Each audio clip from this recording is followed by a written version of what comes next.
With current geopolitical shifts and economic pressures, it's a critical time for Canada and our future prosperity. Join Canada Powered by Women for an essential nonpartisan dialogue about what's needed for a thriving economy, growing Canadian energy independence, and caring for the environment. Events take place in Toronto, April 29th, Vancouver, May 6th, and Calgary, May 9th. Add your voice and help shape Canada's future. Visit CanadaPoweredByWomen.ca for details and tickets. Hey, I'm Rachel. And I'm Amanda. I'm Hannah. And I'm Kathleen. And this is the federal election edition of Beyond a Ballot, powered by DoorDash.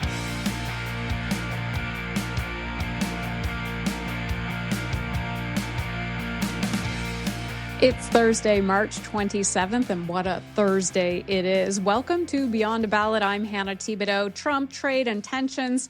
That's the talk today. After a major escalation in the U.S.-Canada trade war, President Donald Trump announcing the crushing 25% tariffs on Canada's auto sector. So two campaigns wasted no time pivoting. Let's start with those two campaigns first. Mark Carney returned to Ottawa to chair an emergency Canada-U.S. cabinet meeting to craft his response. Amanda Alvaro has more on that. Tell us all about it, Amanda. So Prime Minister Carney, so he's playing that dual role, right? And we saw this in the Ontario election when Premier Doug Ford was Premier and he was also running. And obviously that gives them more airtime and it really gives them the authority to drive some of those headlines. So he got to the podium today, a live address to Canadians. He's made it very clear these are unjustified tariffs in violation of the trade agreement. He said that he rejected any attempt to weaken Canada, to break it up. He said that their response is going to be to fight, to protect, to build, that there will be retaliatory tariffs that will have maximum impact on the U.S. and minimum impact on Canada. And then he really talked about building a new Canadian economy, that the U.S. is not a reliable trading partner and that there's no turning back. So he used a lot of really tough language. He also noted that the president's office had requested a call with him and that call is supposed to happen in the next day or so, he said. So I think that there were a lot of questions around what those retaliatory tariffs would look like. And the strong negotiator that he is, he said, I'm not going to tip my hat and reveal everything that we're going to put on the table. You'll hear it sort of when he hears it. Oh, I would love to be a fly on the wall to listen to that conversation. Jagmeet Singh, the NDP leader, also changed course, skipping a planned stop in London. He headed straight to Windsor, where he met auto union heads and workers. Kathleen Monk, talk about that. Yeah, I mean, at this point in the campaign, you really want to test the chops of your campaign team and how nimble you can be. So I thought that was pretty interesting that that Jagmeet actually did kind of steer his tour towards Windsor and make some new policy announcements that weren't on the docket or weren't planned for this week. So obviously all tariffs, really interesting stuff. Looking at a Buy Canada plan, making sure anywhere the government buys vehicles that they are Canadian, taking off the GST off new Canadian-made vehicles, also really interesting. But the thing I love the best, and this is quite novel, is the idea that New Democrats, if they form government, would actually work in some way to ensure that every asset that is in this country in terms of manufacturing asset couldn't be stripped away. So Canadians, as you know, have been investing in this manufacturing, in saving these auto jobs for years now. I've in my past career, I've been involved in many of these crises in 2018 and 2019 when GM was thinking about pulling out of the country, and the government stood up time and time again to say, no, we want to, if you want Canadians to buy your cars, you have to build them here.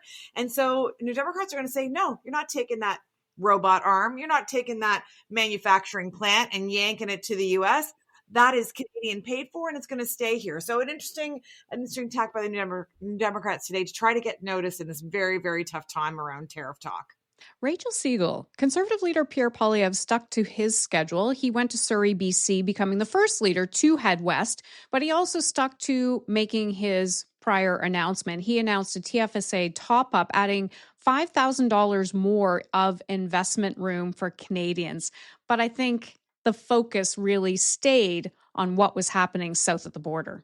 Yeah, absolutely. I mean, Pierre did make a comment in Quebec City before he left yesterday about the new auto tariffs.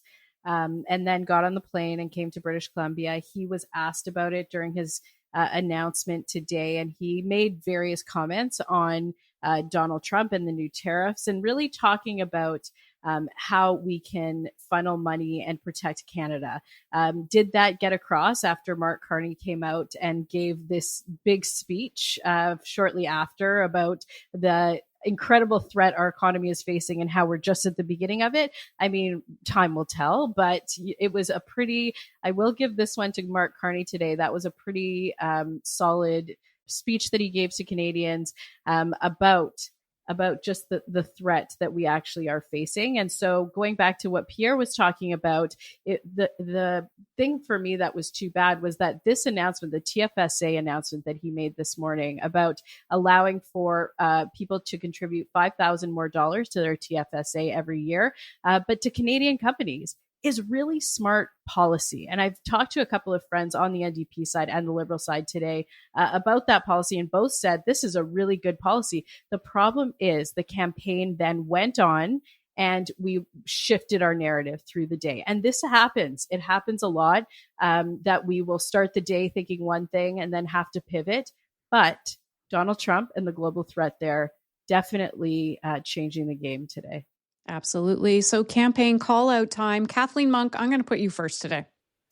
My campaign call out actually is not for one of the campaigns, but those folks that are impacted by these campaigns. And that's the workers, and particularly the auto workers. And I want to give a big shout out to Lana Payne, who is the president of Unifor, which is the auto workers union across Canada. Lana's the first woman to be president of the auto workers, and she is a feisty Newfoundlander. And she was out there and she said very clearly in her presser today that these are our jobs, these are our plants, these are our community, and this is our country. And she is going to fight like hell to keep those jobs. So shout out to Lana and the team at Unifor, and all the workers across the country who are feeling a little more precarious today because of those threats from Trump. Amanda, how about you? So my campaign call out is for a conservative, but not the conservative that we've been talking about recently. You got Rachel all excited. I know, I really did. But it's for Premier Doug Ford, who keeps showing up and getting his maybe disproportionate share of airtime in this federal election. Yesterday, he responded quite quickly to President Trump's word soup press conference. And I thought he had the line of the day yesterday. President Trump refers to April 2nd as Liberation Day.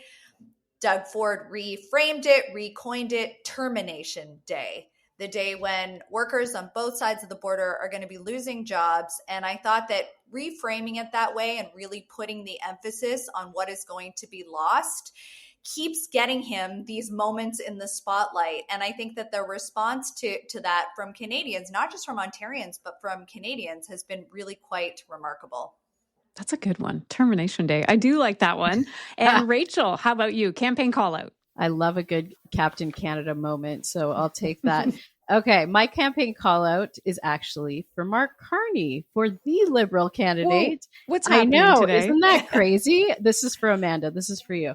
Thank you. I think when you're running to be prime minister and you're able to actually be prime minister and show Canadians that you are the prime minister, then you deserve that shout out for the day, because being able to shift his priorities, go back to Ottawa, I think was a strategic move. It was a good move for both the campaign and the country. And I will say again, that speech today really framed the long-term impact that these decisions around Trump will have. And I think framing that this is just the beginning really is playing into the campaign itself and the campaign timeline and the ballot question. When Canadians go in there, they're going to feel like this isn't done. They're going to have to vote on it. And so I am giving it to Carney today.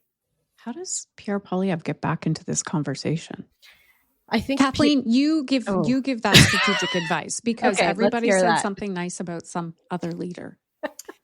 Well, he has to first accept that he's no longer running a campaign in 2022, 2023, or 2024, right? It's March 2025.